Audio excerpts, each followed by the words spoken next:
Hi and welcome to the Hydonso region. My name is Mads and I am on a quest to remake my childhood Fakemon.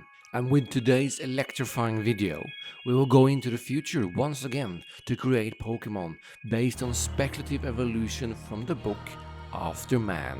The first one out is a regional form of Meowth. So, like so many of these videos, we will go back to 2001 when I created this Pokemon line. Yeah, it's basically just Meowth 3 times, with the middle one looking the most unique. I created many cool Fakemon designs as a child, but some of them was basically just existing Pokemon with alternate colors and names. Which turned out great, because now I can turn them into regional variants. I did make them more unique looking over time though. So when I initially planned who I would remake for the Hydonso region, I played with the idea of an electric Meowth variant, but I scrapped it. Until I decided to combine it with a Fakemon I made in 1998, that I absolutely love. I've always referred to it as a Long Tiger, and I've thought about it as a fire and or electric type. Therefore, when I did research for a potential speculative evolution Fakemon, and came across the Striger, a tree-dwelling, long-bodied tiger, I knew I have found the concept I was looking for. Then for the paws or claws, I took inspiration from the claws of Hisuian Sneasler, who uses its claws for mountain climbing. Now the Striger from Afterman doesn't have massive paws, but I had always imagined that a fine evolution would have large paws, so this influenced this design as well. But by far the biggest challenge for this variant was the coloring, specifically the stripes, because it could look over-designed very quickly. Therefore I tried to minimize the overall design to compensate, but it would be fair critique to say that it's still a little bit over-designed. But I like it. I think it's a good balance between its final evolution, its inspiration, and my original designs. To me, it looks more feminine than the other variants, especially contrasting the Galarian Meowth, who comes across as having a more masculine design. Hydonsoian Meowth, the feral cat Pokemon, electric type. Ability static and tough claws. Hidden ability, adaptability. Dex entry. Meowth was brought to the region long ago, but due to its feral nature, they were left alone. As a result, it changed over time and adapted to a life in the treetops, growing large claws and even opposable toes so it can grasp the tree branches better. Even its tail evolved to be its main weapon to stun its prey as well as enemies. To this day, they're still known for their feral but shy nature.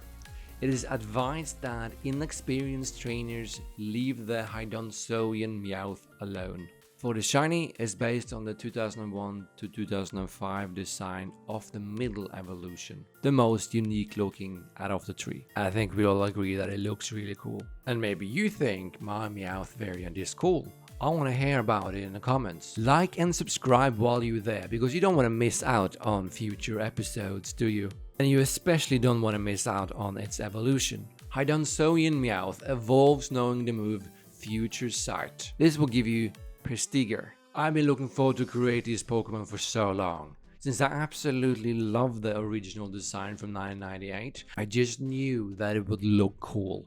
Though I am surprised by how acrobatic it ended up becoming, as my first idea was more sloth-like. But with the After Man inspiration, I think it came around beautifully. But, of course, not without its challenges. For example, what would I do with the coin or the pearl that the Meowth line are known for? Eventually, I decided that it would be like a ruby. During the design process, to my horror, I realized it looked a lot like Zeraora. This made me push the design in different ways in order to differentiate it from Zeraora. The defining feature in my head from the very beginning, as previously mentioned, was its large paws. and slender, long body. I made it more tiger-like than I originally planned and made an effort to make sure that its silhouette was strong and different. Something I noticed later was that I had interpreted the hardened exposed skin on the Stiger's tail to be a stinger. I kind of based the whole line on this interpretation. Of course, I decided to keep it because it makes it more unique, and having a tail for defense and attack is great when you swing your arms from trees to trees. So I think this turned out brilliantly. Perstiger, the arboreal cat Pokemon, electric type, ability, flame body and tough claws, hidden ability, adaptability, dex entry. Hydonsoian Meowth got a glimpse into the future and evolved into Perstiger. They are fully adapted for an arboreal lifestyle, able to move its forelimbs to an angle of 180 degrees, having a stinger-like tail and opposable fingers. It makes a formidable hunter. The tip of its tail is not only used for stinging, it can bend and therefore assist with gripping branches. A slash from Perstiger's tail burns so deeply that one is paralyzed by the pain. They are extremely territorial. Its shiny is a combination of the 3 Meowth Fakemon I made. Originally I planned to give it the colors of its 1998 design, but it didn't look good. I really like how different Perstiger is from Meowth's other evolutions. I still feel like it fits the whole line. Comment what you think, and would you have it on your team? As I said in the beginning, it's an electrifying video because we are not done with the electric types. Back in 2001 I made these guys. A platypus that ends up evolving into some sort of anteater pig creature. See? A good example of some unique looking designs. Let's remake them. Platypus is a platypus Pika clone that will eventually end up as an anteater. Let me tell you how. Naturally, this had a huge influence on its design. My first idea was to make it a 2-stage line, but I felt like without a 3-stage line, the story of how it evolves kinda got lost. Therefore, it looked more mammal-like initially. This was because I wanted it to be able to walk large distances, but with the reintroduction of the middle evolution, I made Platypus more aquatic. Its colors and patterns were directly influenced by how the evolutions would look. I also made a decision that the bill would be at different colors from the beaks of my starters. This was to make them all stand out and be unique. This also influenced the typing. With other words, no water type. Platypus, the electric beak Pokemon. Electric type, ability, electromorphosis and static. Hidden ability, lightning rod. Dex entry. Platypus lives in lakes and oases. Its tail while swimming produces electricity that gets stored in its bill, while its cheek pouches stores air and are used for communication through vibrations. Despite the aquatic preference, they have a tendency to walk large distances. They are known as playful and friendly Pokemon. Platypus' shiny colors takes inspiration from its 2001 design, which reminds me of a woodpecker. I was a big fan of the more mammal-looking design because it was super cute, but I am satisfied with its final design, especially because I feel like it works well with the transition between the different evolutions. I think it works well as a Pikachu clone? Let me know in the comments, because while you're there, it will evolve at level 21 into Echidna. Yes, you heard that correctly. Echidna is based on the animal Echidna. Fun fact, the short-beaked Echidna exists. It's actually its snout, so it's not a beak at all. And another fun fact, Echidnas are apparently good swimmers. So when I found this, I was like, this is amazing. Perfect for what I want. I did quite a few sketches of Eterna before I decided to scrap it. I didn't want to have yet another duck-looking Pokemon, and the spike concept is very similar to another Pokemon line that I had planned. However, after a lot of research into animals and the realization that I wanted a more smooth transition between the evolutions, I brought it back. I think more than any of the lines I made so far, I really wanted to focus on the story of why and how it evolves. Due to this, the spikes becomes essential to its design, so they can defend themselves while walking to its final destination in order to reach its final form. Unlike its pre-evolution, who lives a more aquatic lifestyle and needed Eterna to be able to spend more time on land if needed. This was great for envisioning how the same type of defense would work on land and in water. And once it was all in place, it was easy to finalize it. Eterna, the charged Pokemon. Electric type. Ability Iron Barbs and Static. Hidden ability Battery. Dex entry. Eterna's ability to thrive on land and in the sea baffles researchers. Until recently, it was believed it has lost its aquatic lifestyle upon evolution. However, in recent years there has been a large number of Eterna living on the coast, searching for food on the seabed. Eterna has become a popular Pokemon for camping, working as batteries, due to its plug-like nose and ability to store large quantities of electricity.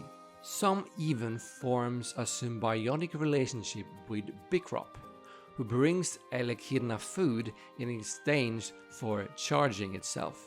If its defense doesn't work, it uses its tail to send vibrations through the sand, calling for backup. Its shiny is based on the original colors of the final evolution that I made in 2001. I attempted the colors of the middle evolution, but it just looked horrible. Hopefully you don't think this Pokemon is horrible, because I'm very pleased with it. Especially with how much lore this Pokemon has added to my region, and I had a blast creating this Pokemon. Now, you may wonder, how is this linked to speculative evolution? Let me show you. Eterna will evolve if you level up during a sandstorm. This will give you the swimming Pokemon, Devomyrtic. Yes, it's based on the Afterman's swimming anteaters. For a while I was unsatisfied with this line. I didn't want to make another mammal that becomes aquatic. I've done that already with the Aquagerra line. So when I realized that sand basically treated like water in the Pokemon world, the sand swimming anteater was born, which also works perfectly for the speculative evolution bug types I am working on, that also lives in the desert. Devomyrtic, being an electric type, naturally influenced its design a lot. It became more and more fish-like.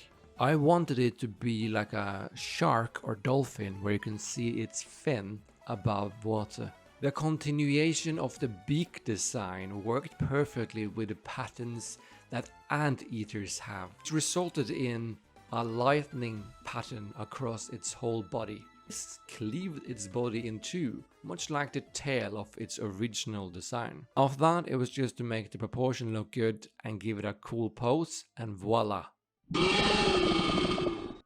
Devomyrtic, the swimming Pokemon, electric type, ability Earth Eater and Static, hidden ability Swift Swim, Dex entry. Devomyrtic swims in sand as if it was water. They are incredibly fast swimmers and usually swim in a pack of 3 to 4. They use blue light to communicate with each other through the sand. At night is a beautiful sight. Their main source of food and entertainment is bug Pokemon, especially the Terramite Pokemon line. Don't think this makes you safe from being hunted yourself, as they are known to hunt for fun. Devomyrtic shocks its prey to a crisp with its electric tongue. Females travel far away from their nests in order to lay eggs, often in lakes or bodies of water. Once their young hatch, it transfers all the remaining electricity to them and passes away. Though their preferred habitat is desert sand, sights of them in the ocean waters have been recorded. v.II has an amazing shiny based on fish bones. I'm so pleased with how v.II turned out and had such a blast creating it. I absolutely love how seemingly random designs that I made as a kid just work so well when I revisit them. It makes me so proud and so grateful that you are watching me make them. It's always been a dream of mine to show off these great designs I made as a kid. So which one is your favorite from this video and why? I want to know from all my videos who's on your team currently. My favorites from this video is a tie between v.II and Perstiger. I love them both for different reasons. While you're giving this video some love and critique, try to guess what these hints from an upcoming video could be. If you want to learn more about Aquagerra that I talked about earlier, watch this video. And if you want to see more speculative evolution Pokemon, check out this playlist. And with that, thank you so much for watching. Make sure to subscribe so we can recreate them all in the next video. Mads out.